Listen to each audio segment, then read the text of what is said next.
Welcome to the Modern Manifestation Podcast. I'm your host, Bree Brown, a business mindset coach, entrepreneur, and a top competitor in a male-dominated industry. I'm a native Texan, the youngest of all brothers, and a lettuce-hating, wine-loving, curses-like-a-sailor recovering perfectionist. I've spent over a decade building my commission-based career, and my life's purpose is helping other women achieve the same multi-six-figure success I achieved before I was 25. I have a passion for helping women with mindset, money, and manifestation skills to help every young woman realize her full potential. If you're looking for vulnerable conversations, professional development, inspiration, or even a kick in the ass to get you motivated, you have come to the right place. Thanks for checking out the Modern Manifestation Podcast. Now let's jump right in to today's topic.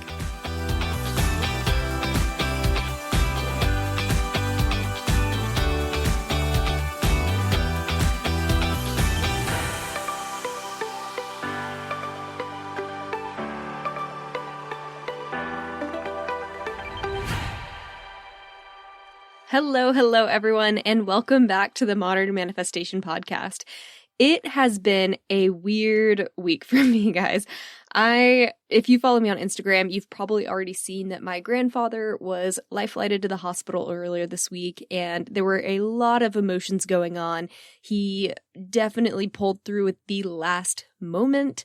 So I have just been inundated with all kinds of emotions this week, shock, fear, grief, anger, hope, excitement, all of them. And so I came back into town on Friday and I just had to do nothing. Like, I needed a break, emotionally, mentally, all the things. And my inner critic, or that ego side of me, was like, oh, but that's so unproductive. Or I've already taken off so much time to be with family this past week that I really need to take some time to catch up on work, to get ahead, or to at least get through my email inbox, right?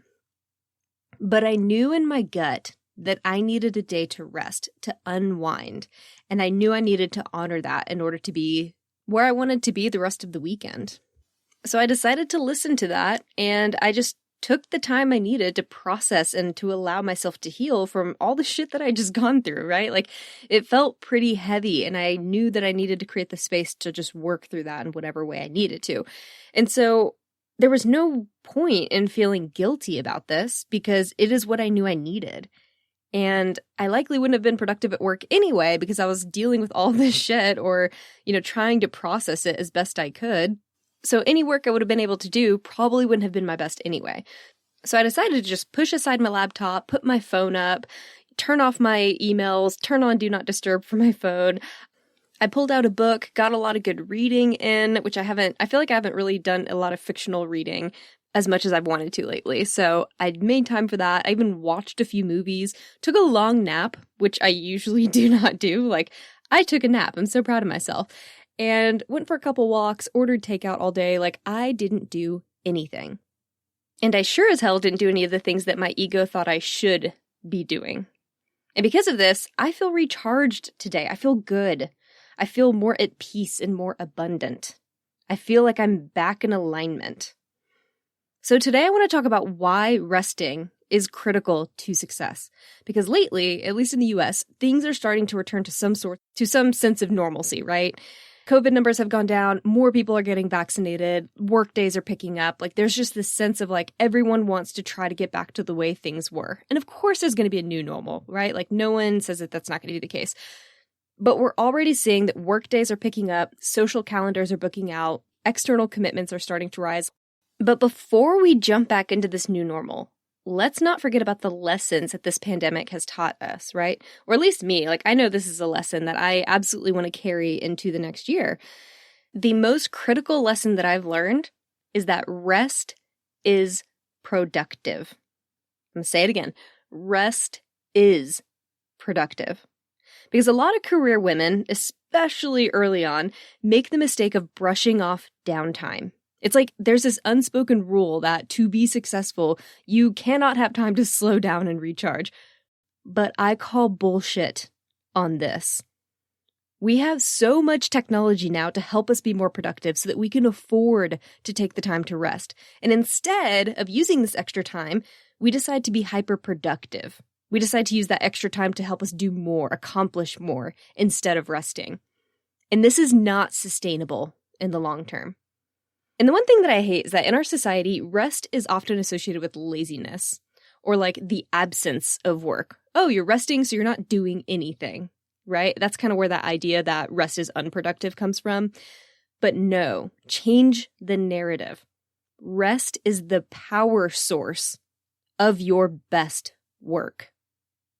Say that again. Rest is the power source of your best work. So if you want to be doing your best work on a day-to-day basis, you need to be building in more time for rest. That's going to make you more productive. I guarantee it. And this isn't just Bree Brown's opinion, by the way. There are statistics and studies that are done on this. And from a manifestation perspective, how can you manifest a life that is freer and provides more time if you don't already have it now? If you're not already making that a priority in your life? If you can't even make space for stillness within your current lifestyle, then how are you going to make time for it later? Or how is that going to be a priority for you later if it's not now? Or you say it's going to be a priority later, but again, the habits you're forming now will carry into the successful version of you as well. And when we're this busy, by the way, we are on the verge of burnout. It's the number one cause, just hyperproductivity. So how is that energy helping you create a life of abundance? Because we love to lie to ourselves and say, oh, but when I, quote unquote, make it, I'll slow down and then I'll take more time to relax. And until then, I just have to hustle and grind. And when I finally get there, I'll take my moment to breathe. No, babe. If you're not building these habits now, you won't have them later either. And you can't manifest what you're not a match for. A hyper-productive hustle mindset does not manifest a life of contentment and pleasure. Because those are two very different energies, right? Two very different vibrations. That hyper-productive hustle mindset will manifest more productivity and more things to do because that is the energy. That is what is in alignment with that sort of lifestyle. So by all means, work hard. I'm not saying don't work hard, but make intentional time for rest in between your bursts of working hard. Allow yourself to step back and step off that hamster wheel and take a break, because otherwise you will get burned out and you won't be producing your best work and you won't be building in that habit for your future successful self. And so then you will still feel burned out and wondering why you feel unfulfilled in some way. And I hate to break it to y'all. Actually, I don't. I love breaking this to y'all. But burnout is a result of the scarcity mindset. Burnout is scarcity mindset, or comes from scarcity mindset. You get burnt out when you believe that there is not enough time, money, or success in some area of your life. There is a not enoughness going on, right? So your solution is to work to the point of burnout, because if you were coming from a place of abundance, you would intuitively know that there's plenty of time, plenty of success, plenty of money, right? All of those things, that abundant side, because you already know that you are and have enough as it is, and you are able to accept more. But that's not the energy you're operating from when you're burned out, because all you are operating from is this, I need more, I don't have, and so I need to hustle, go, not allow time for rest because there's not enough time. Scarcity. And in addition to having this scarcity mindset, disregarding downtime and calling it a waste of time is also a symptom of perfectionism, lack of boundaries, lack of self-worth, or really any combination of these symptoms. These things have a tendency to overlap. And I know these symptoms well because I have had every single one of them. So allow me to save you a few years on therapy on this matter and just talk a little bit about what I was doing. I had this idea that I had to be extremely busy all the time. I had to be in every organization, on every board, at every social event. And if I had a night off, like, oh my gosh, what can I be doing? Who can I be meeting with? What can I be doing to move myself forward? And the main reason I kept such a busy schedule was that it allowed me to justify my failures when I didn't do well. And it also gave me a sense of importance.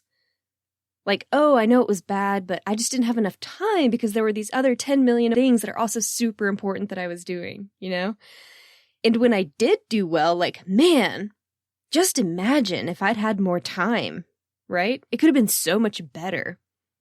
A hectic schedule can be both protection from shame when things go wrong and an ego boost when they go right. And if I allowed myself to rest, there would be a critical flaw in my performance. I couldn't allow rest because it was my excuse if I performed badly. So I didn't want to make time for rest. I didn't want to make that a habit.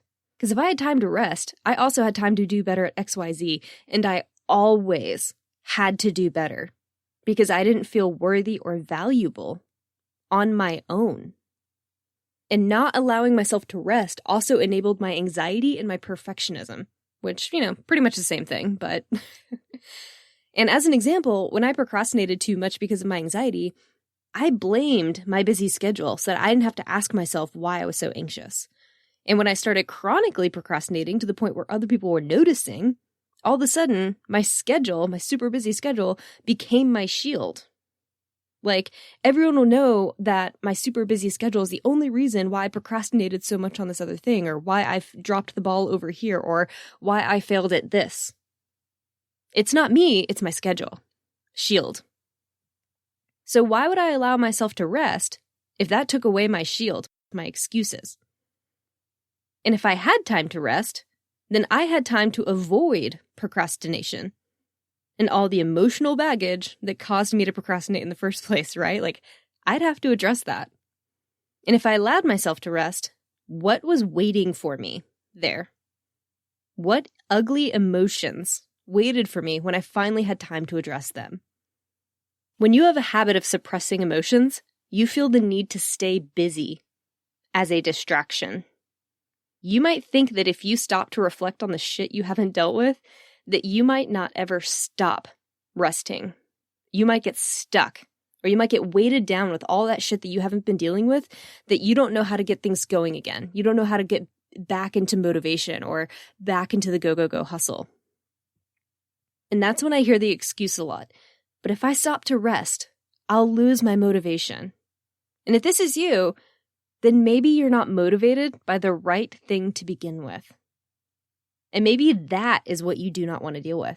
Maybe that is a huge question for you, and it's just something you're trying to avoid answering. And so you don't want to let yourself get there, because then you have to look at that question and really dive into that for yourself, and that might make you uncomfortable, because you might know what you need to do and you're avoiding it, or you don't want to have to make the decision. It's scary in some way. And when I didn't allow myself to rest, I would literally laugh about not having time as I crammed in more shit to do. Like, family would ask me things like, do you ever just stop? Do you ever slow down?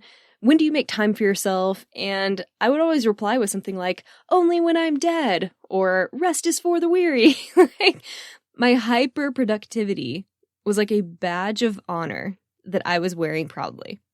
Oh, I am so busy, therefore I look important. Or I appear worthy. Or I look successful. But I didn't really believe any of these things about myself. It was this facade that I kept up. And it led to a crippling imposter syndrome because I felt like I was tricking everyone. Like, oh, they all think I'm super important and successful because I have this hyper busy schedule. But if only they knew that I have this hyper busy schedule to avoid my anxiety and my issues with perfectionism. And if I stopped to rest, everyone would know that I was a fraud, that all my plates would fall. And if I stopped to rest, I wouldn't have any more excuses. I would have to face the uncomfortable and probably the vulnerable sides of me that I'd suppressed. But here's the thing. When you stop to rest, you are at your most creative. You enjoy pleasure more. So shit like fun, food, sex even, all of that is intensified when you allow yourself to rest. They become way more enjoyable. That's why when we go on vacation, we tend to enjoy ourselves a lot more. We tend to have better sex and better food and all of those things. It's like, how much is actually the new place and the new food? And how much of it is just the fact that you're able to actually notice how pleasurable and enjoyable those things are. And when you stop to rest, your memory improves. In fact, all of your cognitive abilities improve when you're resting. And when you make this a habit, you also find what is important to you, and things become more clear. You also make time to gain clarity on past traumas. So if you're someone that's really trying to work through your anxiety and your limiting beliefs, creating space for rest will help you gain perspective on some of those things and help you work through those things. And rest, or creating time for rest, also creates space for new passions to form. Because rest can be something creative, right? Like sometimes I rest and I crochet. Sometimes I rest and I read. Sometimes I rest and then I go out and garden. Like rest doesn't have to just be sitting on a couch, right? It can be whatever refills your cup, like whatever re-energizes you. That's what we're talking about here at the rest. It's not you need to be taking more naps. It's not what I'm saying. But when you do rest, you are happier, you're less stressed, you are more connected. And statistics show that you are more productive after you've taken the time to rest your brain, your body, your critical thinking skills even. And studies show that if two people are given the same project and one person takes time to rest while the other person just powers through, the person who rested usually achieves better results in the same time frame with less cortisol. Rest is productive. And rest allows you to become the best version of you. So do not tell me that rest is not productive. Instead, ask yourself why rest makes you feel uncomfortable or even vulnerable. Go there. Figure out why you have to go, and have this crazy, hectic, busy schedule. What is that protecting you from? And knowing everything that we covered in today's episode, why would anyone brag about not having time for rest? Why is there this social issue or this social taboo around resting and laziness? It can't be further from the truth. So I'm taking the opportunity to rest more this week, and I hope you do the same. I want y'all to be honoring your own needs as well. So a few actionable tips: make a plan this week. Schedule in time for rest. And if you're one of those people like me where you live by your schedule, literally block time in your calendar for rest and do not compromise on that schedule block. Like if someone else is trying to have a call or a meeting or they're trying to huddle up with you on something and that is during your rest block, say no. Hold that boundary. Rest is important and it makes you more productive. Therefore, rest is just as important as eating, drinking water. You need to incorporate it and you need to honor it for yourself. So please let me know how it's going for you. DM me on Instagram or just tag me in like out of office photos that's like, hey, I'm owning that I need rest. So I'm going to be MIA for the next day or two. Like, hell yeah, tag me in that shit too. I want to see that you guys are being very intentional about creating space for rest. So while everyone else is trying to get back into the hustle, go lifestyle that we had pre-COVID, be the person that holds your boundaries and says no. I want to honor the fact that I need rest. Here's when I'm going to do it. Here's how many social commitments I want to do a week. Here's how many work commitments I want to make a week. And that's another thing. Experiment with what your limits are. I'm one of those people where I can only do 1 to 2 social events a week before I'm exhausted.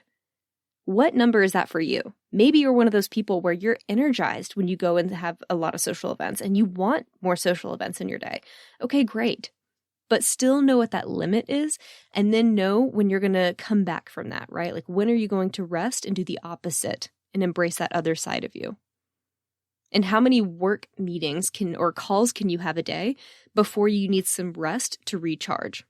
So experiment with those different thresholds this week. Figure out what your limits are, what your boundaries need to be, and be that person that's very intentional about holding that as things start to normalize again. Have a fantastic rest of your week, and I will catch y'all next Monday. Until then, go out there and manifest some miracles. Thank y'all so much for hanging out with me today. If you enjoyed this podcast, hit subscribe so you can stay up to date with new episodes. As always, we would love it if you would share this episode with friends and family who could use the inspiration. As a new podcast show, we would really appreciate your honest feedback so I know what you like and what you could use more of. As a thank you for leaving us a rating, we will send you our 7 weekly tips to create space for abundance. Make sure you screenshot your review and email it to us at hello@themodernmanifestation.com so we can send them straight to your inbox. If you'd like to stay connected, you can find us on Instagram or Facebook at Modern Manifestation, or you can head to our website at themodernmanifestation.com. Thanks again for joining me, and I will catch y'all in the next episode.